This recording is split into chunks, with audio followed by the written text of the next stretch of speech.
السلام علیکم ورحمۃ اللہ وبرکاتہ۔ محترم ناظرین کرام، آپ دیکھ رہے ہیں ہمارا YouTube channel Islamic information official.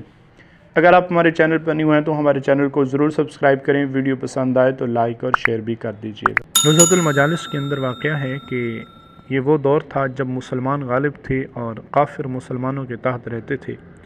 ایک مجوسی آگ کی عبادت کرنے والا، اس کے بیٹے نے ماہ رمضان میں دن کے وقت بازار میں کچھ کھایا پیا تو اس مجوسی نے اپنے بیٹے کو ڈانٹا اور اس کو سمجھایا کہ یہ وہ مہینہ ہے جس میں مسلمان روزے رکھتے ہیں، سارا دن کچھ نہیں کھاتے، اور تمہیں شرم نہیں آتی کہ اس مہینے میں تم اس مہینے کے تقدس کو پامال کر رہے ہو، شریعام کھا پی رہے ہو۔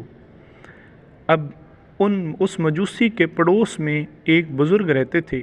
جب اس مجوسی کا انتقال ہوا تو ان بزرگ نے خواب میں دیکھا کہ یہ مجوسی جنت کی بہاریں لوٹ رہا ہے، جنت کے باغات میں گھوم پھر رہا ہے۔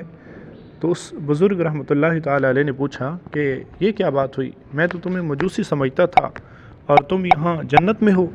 تو مجوسی کہنے لگا، ہاں ہوا یہ تھا، ایک مرتبہ میرے بیٹے نے رمضان میں کھلے عام کچھ کھایا تو میں نے اسے ڈانٹا تھا اور سمجھایا تھا کہ یہ مسلمانوں کا مقدس مہینہ ہے، اس کا احترام کرو۔ تو اس کی برکت سے مرتے وقت اللہ پاک نے مجھے ایمان کی دولت سے مشرف فرمایا اور اب میں جنت کے مزے لوٹ رہا ہوں۔ دیکھا محترم ناظرین کرام، اگر کوئی بندہ غیر مسلم ہو وہ بھی رمضان کا احترام کرے تو اللہ تبارک و تعالی اس کو اتنا اجر دیتا ہے۔ کل سے انشاءاللہ الکریم ہمارے پاس بھی ماہ رمضان تشریف لا رہا ہے، تو نیت کریں کہ ہم بھی اس مہینے کا خوب